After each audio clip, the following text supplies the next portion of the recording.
नमस्कार, आप देख रहे हैं ब्रेकिंग बिहार। दूसरे चरण का मतदान समाप्त हो गया है और आज आपको बताएंगे जिलावार प्रमंडलवार की किन सीटों पर एनडीए महागठबंधन में सीधी टक्कर है, कौन किस पर है भारी। चूंकि पहले चरण के मतदान के बाद भी जिस जगह पर मतदान हो गया था उसका भी विश्लेषण हमने नहीं किया, क्योंकि हमारा सीधा मानना है कि चुनाव के दरमियान किसी प्रकार का विश्लेषण करना कहीं से भी उचित नहीं है। इसलिए जब दोनों चरण का मतदान संपन्न हो गया उसके बाद आपको प्रमंडल वाइज बताएंगे, जिला वाइज बताएंगे कि किस सीटों पर कहां लड़ाई है, कौन जीत सकता है, किसकी हार हो। आज बात करेंगे पटना जिले की 14 विधानसभा सीटों की और इस पर चर्चा करने के लिए हमारे साथ सुमन कुमार। सुमन जी, पटना जिले की 14 विधानसभा सीट, सबसे पहले तो जानना चाहेंगे कि पिछली बार 14 में कितने पर महागठबंधन और कितने पर एनडीए का विस्तार। जी बिल्कुल। तो सबसे पहले तो ये कि आज से तो अब चर्चा 14 तारीख तक लगातार चलती रहेगी। हाँ। क्योंकि हम लोग शुरू में चर्चा करना भी नहीं चाह रहे थे। बिल्कुल, हम चर्चा कर सकते और ये करना भी नहीं चाहिए, लेकिन हमको सही नहीं लगा इसलिए हमने नहीं किया। ठीक है, हालांकि जिसने भी किया उसकी अपनी मर्जी। हाँ। अब बात करते हैं कि पटना जिले में जो 14 विधानसभा क्षेत्र हैं उनमें पहले किनका कब्जा था। तो देखिए, आरजेडी उस समय 6 सीटों पर कब्जा की हुई थी। इसके अलावा माले की बात करते हैं तो माले का भी 2 सीट पर कब्जा था और 1 सीट पर कांग्रेस का कब्जा था, यानी कि टोटल 9 सीटों पर कांग्रेस महागठबंधन, मतलब 14 में 9 सीटों पर महागठबंधन का कब्जा था। जी हाँ बिल्कुल। और एनडीए का जो है वो मात्र 5 सीटों पर कब्जा था। वो भी समझ लीजिए कि शहर ने इज्जत बचाया। मतलब पटना जिले की 14 सीटों में 5 पर एनडीए सिमट कर आ गया। बिल्कुल, पटना शहर ने इज्जत बचाया। और आप जान ही रहे हैं कि दीघा विधानसभा, बांकीपुर, कुम्हरार, पटना साहिब, ये चारों जगहों पर जो है भारतीय जनता पार्टी का इज्जत बचा था। और 5वीं जो जगह थी वो बाढ़ था, जहां से ज्ञानेंद्र सिंह ज्ञानू बीजेपी के टिकट इस बार तो उनको टिकट जीते थे। हालांकि इस बार उनको टिकट भी नहीं मिला है। अब बात करते हैं कि इस बार क्या कुछ समीकरण बनता जा रहा है। तो देखिए, लगातार जिस प्रकार से बातें आ रही थी कि तेजस्वी यादव ने जो घोषणा की है हर घर सरकारी नौकरी, इसका काफी बेनिफिट मिल रहा है उन्हें। और भी कई तरीके की बातें हो रही थी कि कुशवाहा समाज को ज्यादा से ज्यादा टिकट देने वाले हैं, सवर्ण समाज को टिकट देने वाले हैं, A to Z की राजनीति करेंगे। मतलब अपने पिता लालू प्रसाद यादव से अलग तेजस्वी राजनीति चलने का प्रयास किए। लेकिन इन सभी के बीच में एक और नए दल की उत्पत्ति हुई, जनसुराज। जनसुराज, जी हाँ, जनसुराज ने मेरे नजर में, देखिए मैं अपने दर्शकों को स्पष्ट तौर से कहना चाह रहा हूं कि 2020 में जो खेल चिराग पासवान ने 135-34 सीटों पर किया, जदयू के साथ किया है, खास करके जदयू के साथ। हाँ, तो इस बार आप जान जाइए कि सेम वही खेल जनसुराज ने भाजपा के साथ कर दिया। कहीं कुछ सीटों पर आरजेडी के साथ भी हो सकता है। देखिए, मैं अपने दर्शकों को बताना चाहूंगा कि जब लालू यादव अपने प्रचंड वेग में थे, वेग में बोल रहा हूं, शब्द का इस्तेमाल कर रहा हूं, उस समय जब लालू यादव एकीकृत बिहार झारखंड में थे, जब बिहार का ही हिस्सा हुआ करता था झारखंड, और उस समय लालू यादव के बारे में कहा जाता था कि लालू यादव कहीं से किसी भी कैंडिडेट को खड़ा कर दे, किसी जाति का खड़ा कर दे, लालू यादव की जो आंधी चल रही है उस आंधी में कोई भी जीत जाएगा। इसमें एक तो उस समय कहावत चलता था कि लालू जानवर को भी टिकट देते हैं, हाँ, तो वो भी जीत, मतलब गधा को भी, हालांकि उन्होंने सिद्ध भी किया, इंसानी रूपी कई गधों को भी उन्होंने आगे बढ़ाया दिया और वो लोग जी बिल्कुल जी। लेकिन उस प्रचंड वेग में भी भारतीय जनता पार्टी पटना शहर के सीटों को बरकरार रखी। लालू जी के पूरे 15 साल के राज में, जिस कारण से भारतीय जनता पार्टी को लगातार ये भी कहा गया कि ये शहरी पार्टी है। देखिए, उस शहरी पार्टी, उस भारतीय जनता पार्टी की नैया डुबोने में इन भारतीय जनता पार्टी के कुछ नेताओं ने, जो शीर्ष क्रम पर हैं, जो सिर्फ और सिर्फ बड़े अपने नेताओं की परिक्रमा करते हैं, जिनके जिम्मे सिर्फ और सिर्फ संगठन का कार्य नहीं है, उनके जिम्मे सिर्फ ये कार्य है कि नेताजी एयरपोर्ट आए हैं, वहां से लाइए ऑफिस, ऑफिस से होटल, मतलब नेताओं की परिक्रमा करना है, नेताओं की चाटुकारिता करना है स्पष्ट तौर पर, और वैसे लोग टिकटार्थी हो जाते हैं। अब देखिए, इसकी सबसे बड़ी बात, जनसुराज ने भारतीय जनता पार्टी के नेताओं की कमियों को पकड़ा और जनसुराज ने शहरी सीट में समझिए कि पसीने नहीं छुड़ा दिया, वो कोल्हू का बैल होता ना, तेल निकाल दिया। और जिस प्रकार से पटना साहिब, कुम्हरार और दीघा, इन सीटों पर जन सुराज ने डिस्टर्ब किया है। हालांकि मजबूत उपस्थिति दर्ज किया है। देखिए जन सुराज ने, हालांकि जन सुराज भी अपनी बातों से बहुत जगह पीछे हटी है, हम उसके बारे में बात करेंगे कि अचानक से हम किसी को अपने यहाँ टिकट नहीं देंगे। देखिए जन सुराज की अगर आप बात करेंगे तो बहुत सी बात आपको दीजिएगा जिस पर कोई अमल नहीं किया। चलिए ठीक है, उस पर हम बाद में लेकिन जन सुराज के बारे में दर्शकों को बाद में बताएं। उसके बारे में हम बाद में बात करेंगे। अब देखिए जन सुराज ने क्या किया कि जन सुराज ने एक दिन विनीता बिट्टू सिंह, सभी को याद होंगे, महिला जिनको पटना मेयर के चुनाव में तकरीबन 64 या 66 हजार के आसपास में वोट आया था।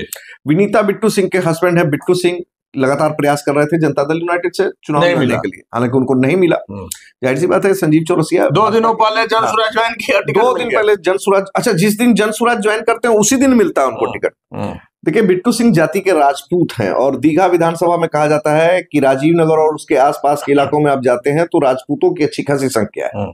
दूसरी बात कि राजपूत समाज को यहाँ पर कोई न पक्ष सत्ता पक्ष से टिकट नहीं मिल रहा है। हालांकि इधर से माले से दिव्या गौतम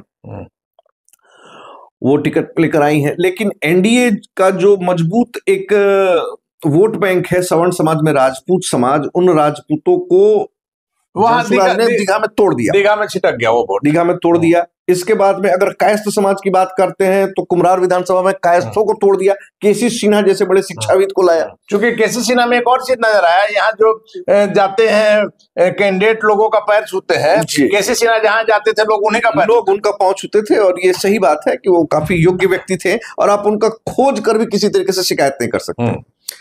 इसके अलावा जिस प्रकार से कांग्रेस ने पटना साहिब में एक नए कैंडिडेट को लाया और जिस प्रकार से पटना साहिब में एक यादव उम्मीदवार के तौर पर नंदकिशोर यादव की पहचान थी, उनको वहां से हटाया गया और उसके बाद शशांक शेखर नाम है उनका, मतलब नंदकिशोर यादव को टिकट नहीं देना कहीं ना कहीं भारी पड़ सकता है। देखिए मैंने बताया ना कि भारतीय जनता पार्टी ने सोचा कि इस बार हम कुशवाहा कार्ड खेलेंगे और कुशवाहा कार्ड इसलिए खेलेंगे कि लालू यादव और उनकी पार्टी ने कुशवाहा कार्ड, तेजस्वी ने सोच रखा है कुशवाहा कार्ड खेलने का, तो उनकी कार्ड के लिए इन लोगों ने पहले से कुछ कुशवाहा उम्मीदवारों को रखा था। लेकिन आप माने चाहे ना माने, नंदकिशोर यादव भी इस चुनाव में उदासीन हो गए, वो घर बैठ गए, जिसका लगातार कई वर्षों तक विधायक रहे।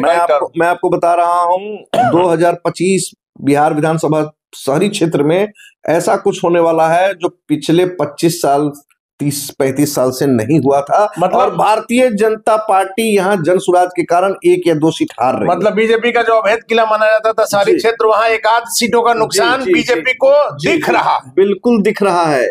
और इसके अलावा अगर हम चर्चा करते हैं तो हम और कुछ सीटों का बात करते हैं। देखिए विक्रम से पिछली बार आपको याद होगा कि सिद्धार्थ सौरभ जो कि कांग्रेस के प्रत्याशी थे, बाद में बीजेपी ज्वाइन, बाद में विश्वास मत के समय में कैसे क्या घटनाएं हुई उन पर हम नहीं जाना चाहेंगे। भारतीय जनता पार्टी से उनको सिंबल मिलता है। और जो अनिल सिंह जो पहले भारतीय जनता पार्टी में थे, निर्दलीय भी चुनाव लड़े थे, उनको कांग्रेस से टिकट मिलता है। इस बार काफी भारी पड़े, जीतते दिख रहे हैं। मतलब विक्रम सीट जो है वो कांग्रेस के ही पास में रही, प्रत्याशी बदल गए। इसके अलावा बात करते हैं पालीगंज में संदीप सौरभ की। तो देखिए संदीप सौरभ जो है माले के कैंडिडेट हैं और उनका सामना था, इस बार वो सीट लोजपा के सुनील यादव को मिला था। लेकिन हमारे पास में जिस प्रकार से खबरें आ रही हैं, पालीगंज हम भी गए थे और कई बार कई क्षेत्रों में घुमा हम लोगों ने, जो सिनेरियो दिख रहा है संदीप सौरभ वापस फिर से वहां पर चुनते दिख रहे हैं। मतलब वहां चिराग पासवान के कैंडिडेट सुनील यादव की हार लग रही जी। इसके अलावा अगर हम फुलवारी शरीफ की बात करते हैं, श्याम रजक के तौर पर जदयू फिर श्याम रजक पर भरोसा करती है। गोपाल रविदास वहां माले के विधायक हैं और इस बार जिस प्रकार से खबरें आ रही हैं कि श्याम रजक गोपाल रविदास पर भारी पड़ते दिख रहे हैं, वो इंडिया के खाते में फुलवारी जाती दिख रही है। जी बिल्कुल। इसके अलावा बात करते हैं एक और हॉट सीट की, दानापुर पटना शहर से सटा हुआ सीट है। रीतलाल यादव आरजेडी के बाहुबली नेता के तौर पर इनकी पहचान है, हालांकि अभी वो जेल में है। वहां से पूर्व केंद्रीय राज्य मंत्री रामकृपाल यादव जो कि कई बार पटना शहर का प्रतिनिधित्व कर चुके हैं लोकसभा में, उनको भारतीय जनता पार्टी अपना कैंडिडेट बनाती है। रामकृपाल यादव से काफी कड़ी टक्कर मिली रीतलाल यादव को। और जिस प्रकार से खबरें आ रही हैं सामने, कई जगह हम लोगों ने बात किया है कि रीतलाल यादव हार सकते हैं वहां पर, क्योंकि आपको याद होगा मंटू साहब, अमित शाह, होटल मौर्य, जिस प्रकार से जन सुराज के कैंडिडेट को लास्ट टाइम में, ताकि वो वैश्य समाज का वोट न काट सके। और रामकृपाल यादव की व्यक्तिगत जो छवि है, साफ सुथरी छवि है, लोगों के बीच में रहने वाले नेता है। और एक और बड़ी बात कही जा रही थी कि इस बार रामकृपाल यादव जीतते हैं तो उन्हें बड़ी जिम्मेवारी मिल सकती है। जी हाँ, बिल्कुल, वो बिहार सरकार में नजर आ सकते हैं। काफी अच्छे, जिस प्रकार से लगातार चर्चाएं चल रही हैं उसके आधार पर हम करें। देखिए, दीघा में संजीव चौरसिया, हमने शुरू में बोला भारतीय जनता पार्टी, बिट्टू सिंह टक्कर दे रहे हैं, लेकिन जीत संजीव चौरसिया की ही होगी। संजीव चौरसिया की जीत होगी। देखिए, पिछली बार तकरीबन 46,000 वोट से संजीव चौरसिया जीते थे, ठीक है ना। और इस बार आपको माले की प्रत्याशी उतरी है दिव्या गौतम, सुशांत सिंह राजपूत की वो बहन लगती है, उनको टिकट दिया गया था। और जिस प्रकार से हम लोग देख रहे हैं कि बिट्टू सिंह ने अच्छी खासी संख्या में वोट काटा है। बिट्टू सिंह ने दमदार उपस्थिति दर्ज कराई है। और हमारा मानना है, हालांकि 14 तारीख को क्लियर हो जाएगा, हमारा मानना है कि दीघा सीट बीजेपी के खाते में फिर से खाते में जा रही है। इसके अलावा अगर हम बात करते हैं शहर की एक और सीट के बारे में, तो बांकीपुर, नितिन नवीन, हालांकि यहाँ पर भी नितिन नवीन तकरीबन 39,000 वोट से पिछली बार जीते थे। और एक वैश्य इस बार लोगों की नाराजगी भी थी थोड़ा। जी, एक वैश्य समाज की महिला रेखा गुप्ता है, उनको उतारा गया था। और हालांकि अंदर खाने बात है कि वो दलदली और आसपास के जितने भी जो वैश्य कम्युनिटी के लोग हैं, उन लोगों ने उनको भर के वोट दिया है। लेकिन फिर भी बांकीपुर जो है वो नितिन नवीन के ही खाते में जाते। लेकिन आज भी वैश्य समाज अपने आप को, शहर में मुझे ऐसा महसूस हुआ कि कई जगह आरजेडी से अपने आप को अटैच नहीं कर पा रहा है। कहीं ना कहीं वो वैश्य समाज, वो पुराना दौर दिमाग में आ जाता है। जी बिल्कुल। इसके अलावा अगर हम बात करते हैं कुम्हरार सीट की, तो अरुण सिन्हा को टिकट मिला था। इस बार अरुण सिन्हा का टिकट काट दिया जाता है और संजय गुप्ता को भारतीय जनता पार्टी ने दिया। संजय गुप्ता को टिकट देते ही के साथ वैश्य समाज आग बबूला हो जाता है। और उसके बाद से जनसुराज ने मौके पर चौका मारा और केसी सिन्हा को टिकट दे दिया, जिसका नतीजा है कि कुम्हरार सीट अगर भारतीय जनता पार्टी हार जाए तो आश्चर्य नहीं करिएगा, क्योंकि पिछली बार मात्र 24,000 के आसपास में मार्जिन था। अरुण सिन्हा 24,000 के आसपास वोट। यहाँ से कुम्हरार से कांग्रेस निकल सकता है। यहाँ से, जी हाँ बिल्कुल, यहाँ अभी सब कुछ जो है ना बिल्कुल उलट पलट, मतलब बीजेपी का अभेद जो किला माना जाता था कुम्हरार इस बार ढा सकता है। जी बिल्कुल। इसके बाद हम बात करते हैं पटना साहिब की। तो जिस प्रकार से हमने शुरू में ही कहा कि नंदकिशोर यादव का टिकट काट के रत्नेश कुशवाहा को दिया गया, और रत्नेश कुशवाहा को टिकट मिला, ऊर्जावान है, युवा है, लेकिन नंदकिशोर यादव को जितना साथ उनको मिलना चाहिए था, शायद वो साथ न मिल पाया। जिस कारण से भी यहाँ, और एक ऐसे युवा को जो काफी पढ़ा लिखा है और कांग्रेस का, मतलब कई आईटी सेल में काम किया गया है उनके द्वारा, और आईपैक में भी शायद उन्होंने काम किया हुआ था, और पढ़ाई लिखाई भी उनकी काफी अच्छी हुई है। और जिस प्रकार से, हालांकि उनमें एक मुझे कमी दिख रही है कि उनको अंत समय में थोड़ा लाया गया है। अगर थोड़ा पहले और उनको लाया गया, ज्यादा प्रभाव हो सकता था। जी हाँ, तो वो पटना साहिब पर जो संशय की स्थिति बनी है कि 50-50 वाली बात है, तो वो संशय नहीं रहता। थोड़ा अगर उनको समय मिलता तो पटना साहिब एक और हॉट सीट फतुहा। जी, रामानंद यादव मजबूत दावेदार, मजबूत कैंडिडेट, लोगों के बीच में रहने वाले। बिल्कुल। लेकिन इस बार रामानंद यादव की हार हो सकती है चिराग पासवान के नेता के द्वारा। जी हाँ, बिल्कुल। इस बार रामानंद यादव की हार हमें दिख रही है। और जिस प्रकार से चिराग को वो सीट मिली, पहले तो सभी लोगों को काफी आश्चर्य हुआ कि फतुहा सीट जो है वो चिराग पासवान को कैसे मिल सकती है। चिराग की कैंडिडेट एक महिला है, रूपा कुमारी, हालांकि उनके पति नगर परिषद में भी हैं और उनका काफी होल्ड है फतुहा में, जमीनी स्तर पर उनकी पकड़। हाँ, यादव समाज से वो भी आते हैं, युवा हैं, ऊर्जावान हैं। और अंदर खाने तो ये भी खबर आ रही है कि शायद चिराग पासवान की पार्टी फतुहा का जो अभेद दुर्ग कहा जाता था राष्ट्रीय जनता दल का, उस अभेद दुर्ग को कहीं भेद न दे। तो इसके अलावा अगर हम बात करते हैं तो मसौढ़ी में रेखा पासवान, देखिए रेखा पासवान जो है इस बार उनका अरुण मांझी से सामना है। और इस बार भी लगता है कि मसौढ़ी में जो है कुछ, देखिए सुरक्षित सीट है और वहां पर भी कुछ बहुत ज्यादा नहीं दिख रहा है। और उलट फिर नहीं दिख रहा, रेखा पासवान फिर से रिपीट कर सकते हैं। जातियों की गोलबंदी उनके में। इसके अलावा बख्तियारपुर में बात करते हैं तो देखिए बख्तियारपुर एक और सीट, आश्चर्यजनक रूप से कोई चर्चा नहीं कि चिराग पासवान भी उस सीट पर अपना दावा कर रहे हैं, और वैसी सीट को चिराग पासवान को मिलता है। अरुण शाह जो है वहां से लड़ते हैं। अनिरुद्ध यादव वहां के वर्तमान विधायक हैं। पिछली बार तकरीबन 20,600 के आसपास वोट से वो जीते थे। हालांकि चिराग के प्रत्याशी लग नहीं रहा है कि वहां कुछ खास बड़ा कमाल कर पाए हैं। मतलब वो सीट जो है एनडीए के खाते से निकलते दिख रही है। दूसरी बात, अगर हम बात करते हैं उसी से सटे हुए एक और विधानसभा सीट की, तो बाढ़। देखिए, बाढ़ जो है राजपूतों का गढ़ माना जाता है, मिनी चित्तौड़गढ़ के तौर पर पहचान होती है। लवली आनंद भी वहां, आपको याद होगा, वहां से चुनाव लड़ चुकी हैं, जीत मिला था उनको। लेकिन पिछली बार जिस प्रकार से करमवीर सिंह उर्फ लल्लू मुखिया, इलाके में एक अपना दबदबा जी, जो कि एक टाइम में आपको अनंत सिंह के खासम खास माने जाते थे, पिछली बार भी उन्होंने खड़ा हुए थे और काफी अच्छी खासी संख्या में वोट लाए थे। और उनके कारण कहा जाता था कि ज्ञानेंद्र सिंह ज्ञानू जीत गए थे, क्योंकि यादवों का वोट उन्होंने काट दिया था, अच्छी खासी संख्या में वोट काटा था उन्होंने। और इस बार उन्हीं करमवीर सिंह उर्फ लल्लू मुखिया को बाढ़ से आरजेडी अपना उम्मीदवार बनाई है। और हमारे पास में जो जानकारी है कि करमवीर सिंह उर्फ लल्लू मुखिया भारी अंतर से वहां पर इस बार जीत रहे हैं। मतलब लल्लू मुखिया जो है महागठबंधन के खाते में वो सीट डाल देंगे। ज्ञानेंद्र सिंह ज्ञानू का भी टिकट काट दिया गया। एक और हॉट सीट मोकामा चुनाव से पहले काफी चर्चा में भी आया था, दुलार चंद से लेकर के और भी मामले को लेकर, सुभाष सिंह, अनंत सिंह, इन मामलों को लेकर के। लेकिन अनंत सिंह की माननी होगी। आपने इतना दिन देखा होगा अपने पत्रकारिता के जीवन में, लेकिन अनंत सिंह जैसा कॉन्फिडेंस कम लोगों में होगा। काउंटिंग के पहले पूरा एकदम साजो सामान जुटता है, पंडाल लगता है, मिठाई बटता है, हलवाई जुटते हैं। देखिए, 2022 में जब नीलम सिंह चुनाव लड़ी थी तो उस समय भी कुछ ऐसा ही सीन था, हमको याद था।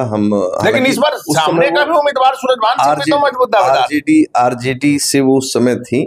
और जिस प्रकार से हम लोग वहां पर गए, हम लोगों ने देखा कि जो पहले से तैयारियां थी और सेम वही तैयारी, मतलब कोई कंफ्यूजन नहीं, कोई कंफ्यूजन नहीं। और ऐसे नेता बड़े बिरले ही मिलते हैं।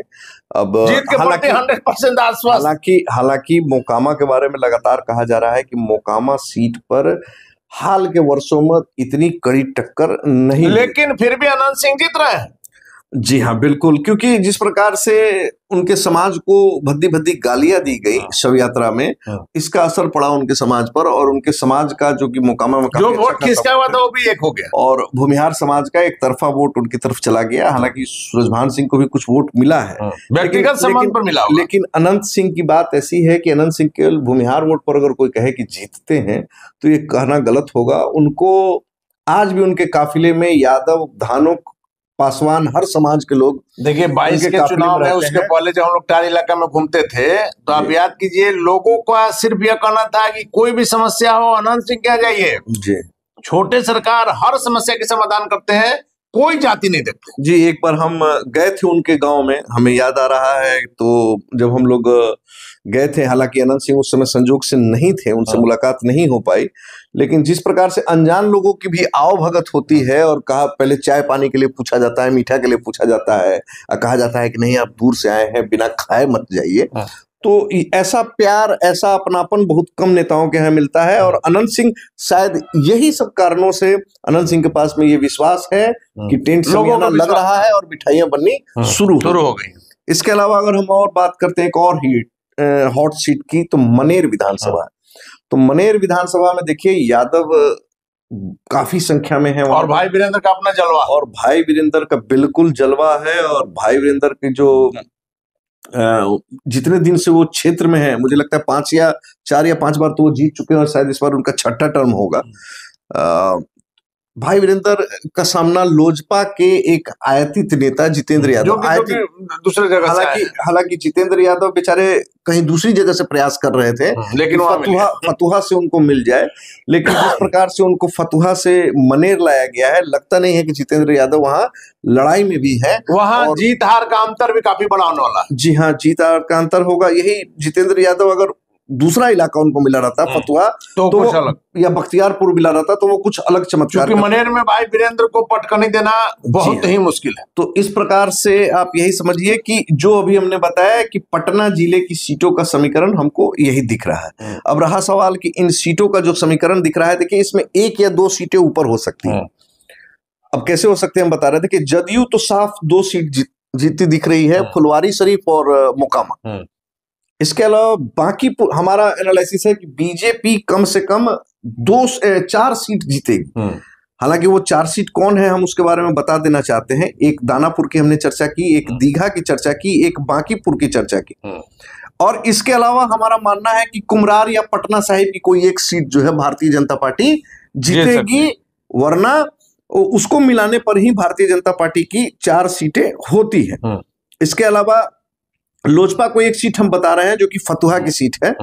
तो इस प्रकार से हम जब देख रहे हैं तो टोटल एनडीए को 7 सीटों पर देख रहे हैं। पिछली बार 6 था, और महागठबंधन को हम देख रहे हैं 7 सीटों पर, यानी लगभग पटना जिले में मामला बराबरी का बनता दिख रहा है। तो देखिए, पटना जिले की 14 सीटों के बारे में आपको हमने बताया है, और किस प्रकार से प्रचंड लहर के बावजूद महागठबंधन इस बार फिर जहां भारी पड़ता नजर आ रहा है, वहीं बीजेपी एनडीए गठबंधन जो है कुछ सीटों का फायदा नजर आ रहा है। पिछली बार जो सीटें आई थी उससे एक आध सीट बढ़ सकता है, लेकिन अगर आप पूरा तुलना कर रहे हैं तो इस बार भी पटना जिले में महागठबंधन का ही जलवा देखने को मिलेगा।